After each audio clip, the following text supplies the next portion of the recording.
Hello there, and welcome. Today, I'm going to tell a story about something that happened to the country as well as me, an anomaly within my life and within history, and I call it the Pajama Anomaly, not because it's funny, but because of the strange circumstances of when it happened. I was teaching at Goddard, an interesting school to say the least, one of the best places a person can teach, and named after the father of modern rocketry, because Goddard lived and worked in Roswell and developed some of his most important ideas here. Goddard School is a little unusual in its build. In the original design, most of the school was underground, and that provided for some interesting thinking and also some engineering nightmares. And over time it was altered and changed, but still many of the classes are taught underground.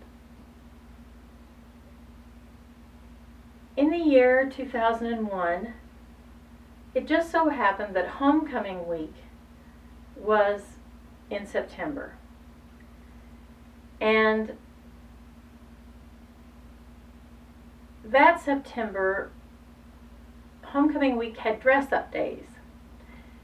You know, they dress up in the costume of a time period or wear your pajamas to school. So it was Pajama Day in September 1st. And by then, Mother had moved into my house. She had retired and she was living with me, and I came downstairs getting ready to go to school, and there was a picture of New York, and one of the trade buildings had been hit by an airplane. It was a beautiful blue sky and this strange flag of smoke. Mother had seen it on the TV. Now, why she happened to have it on that day, I don't know. I didn't ask her. I was kind of in a hurry, and I never did ask her what made her think to turn on the TV in the morning. But she did, and I said, oh, it was probably just, a terrible accident. And I went to school, and by the time I got to my classroom, the second plane had hit the second building. Well, by then every TV in the building was on, and every station was broadcasting what was going on, and classes started, and the students came in, and we weren't going to be studying what was planned. We were going to watch what was happening in New York City.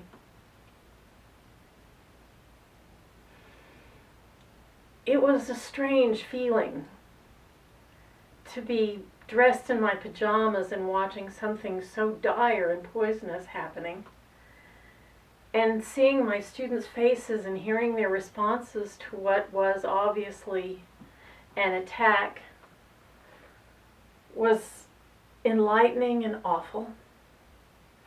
Strangely enough, I knew who had done it from the time I realized that it was a deliberate attack, because 60 Minutes had had a story on about Al-Qaeda.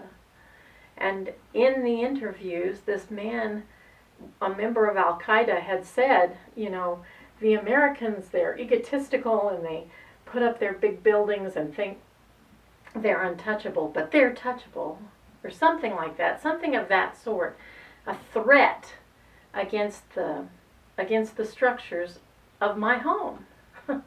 Even though New York is not my home, I've never lived there.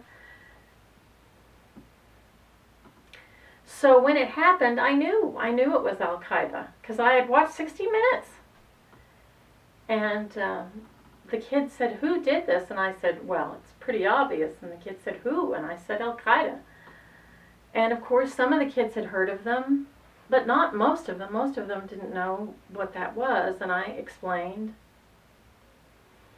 Anyway, it was a while before the first building collapsed, but we were all in class when that first building collapsed.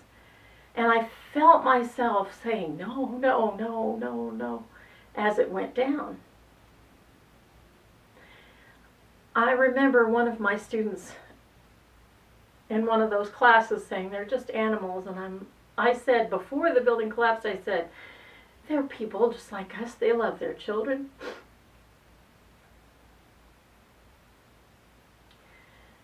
Maybe.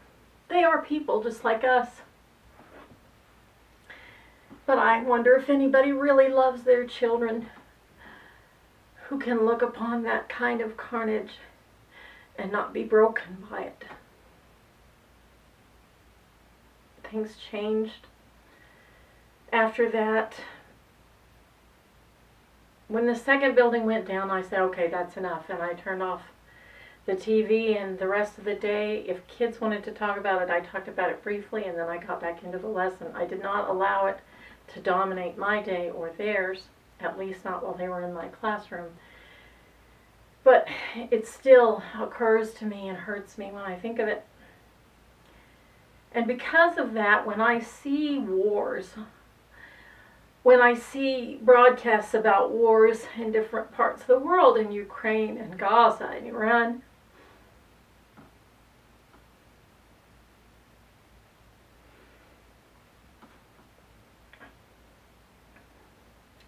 I have to remind myself, they're people.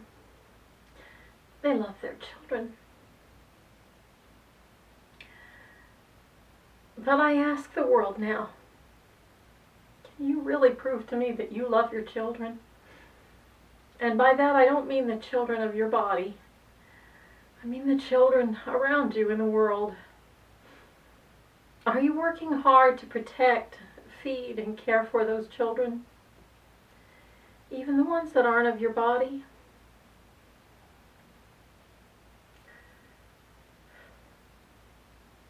We are, all of us, made in a sacred cloth. And this world we live in is a sacred space. And ever since that terrible day when human beings were pulverized by the hate of other human beings,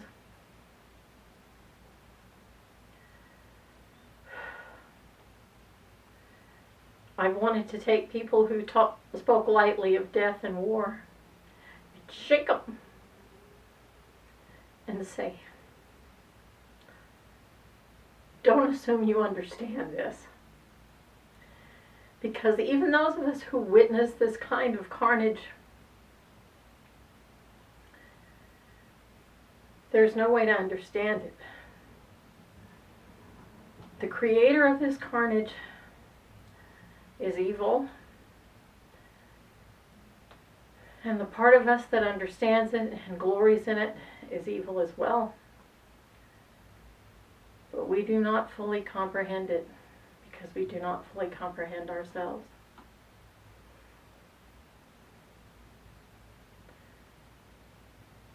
This was the one and only time that I told my full feelings about the experience.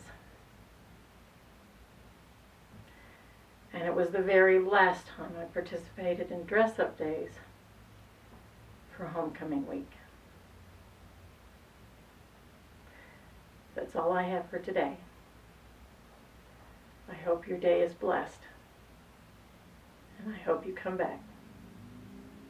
You gorgeous people.